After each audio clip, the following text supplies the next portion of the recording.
You are unworthy of these realms, unworthy of your title! You're unworthy! I now take from you your power! In the name of my father and his father before, I own it, your father! Cast you out! Hi, I'm Nat, he's Matt, we got your geek news right here.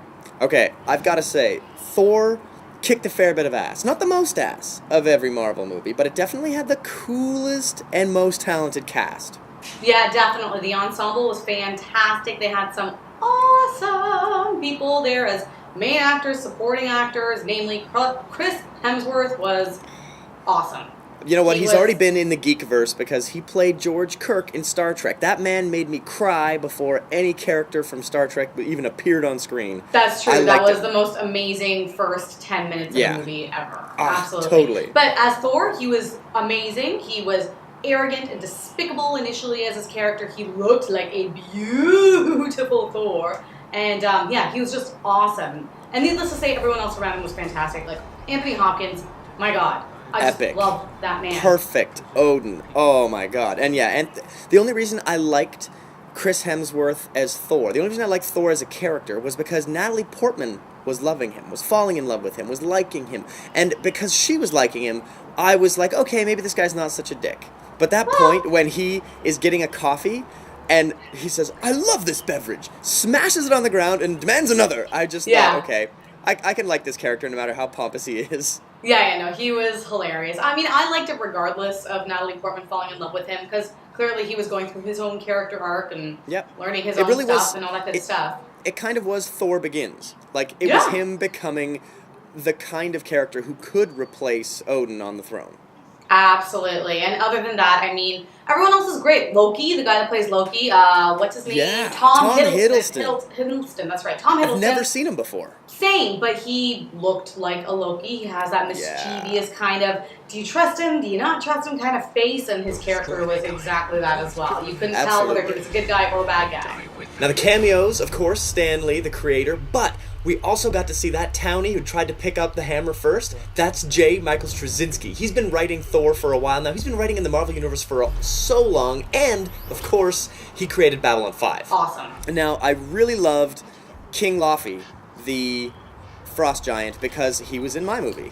Colm Feore played King Laufey, the Frost Giant King, and he was terrifying. I loved the size of him, I loved the effects on his eyes, and I just loved that you expected him to be the villain. And it sort of allowed you to throw off Loki for a bit from realizing who the true villain is. And then when Loki's true intentions come out in the end, it's all very confusing. It played to some interesting strengths that I really enjoyed in that movie.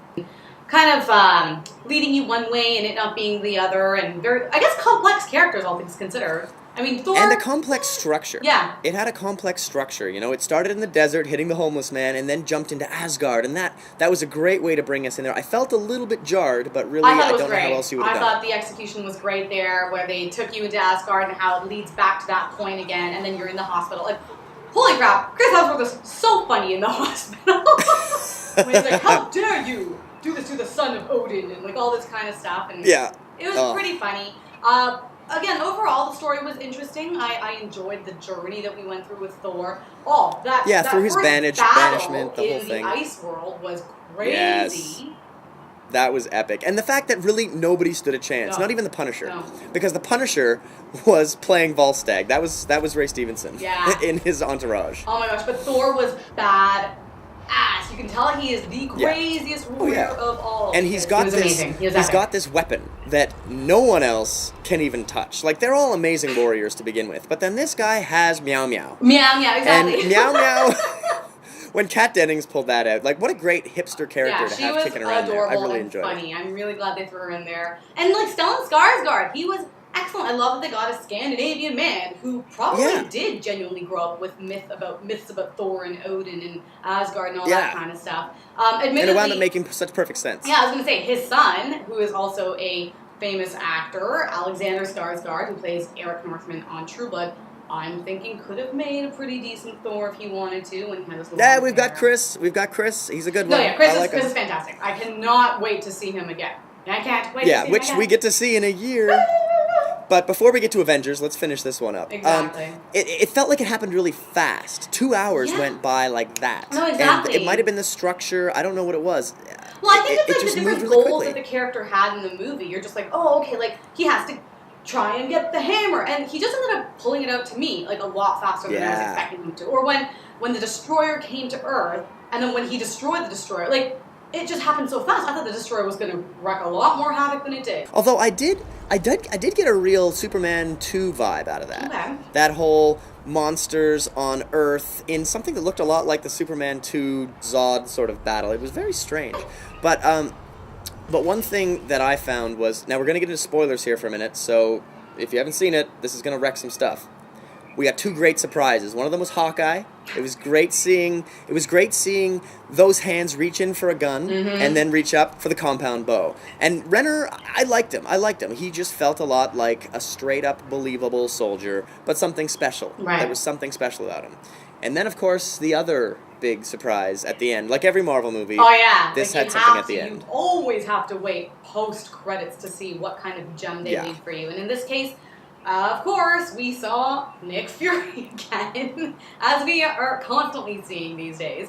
Nick Fury's there. He meets up with Stellan Skarsgård's scientist character, and he presents him with a very interesting piece of weaponry, energy source. What It exactly looked is like it? a chunk. I thought it was a chunk of the Frost Giant's power source. See- But I mean, it was really one of the more vague final scenes that we've had in one of Yeah, no, these same. movies. Because And- usually we've been getting excited for, it's a new character, or, Yeah. for Iron Man 2, you saw the hammer. You know what I mean? Like, there's something, oh my gosh. And this one I don't know if it was anticlimactic, or whether I just don't know enough about the mythos to know what that is, or what's going to happen. What I love about it is it pretty much confirms in canon, not just in casting rumors, it confirms in the story that Loki is our villain for Avengers. That's cool. Or at least one of potentially like a cluster of villains. Right, it's very interesting because you see Loki again in the end there and having some sort of voice of influence to human beings in general or to Stellan Skarsgård specifically. I don't know.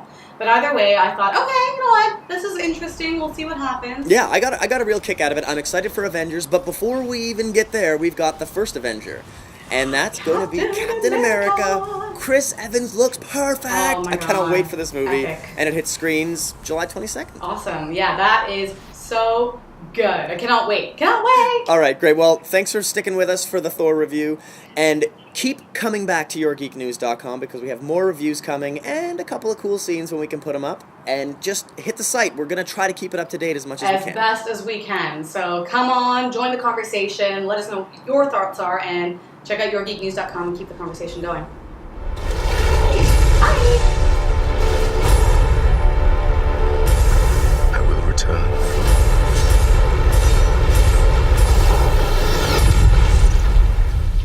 You do not know, but your actions would unleash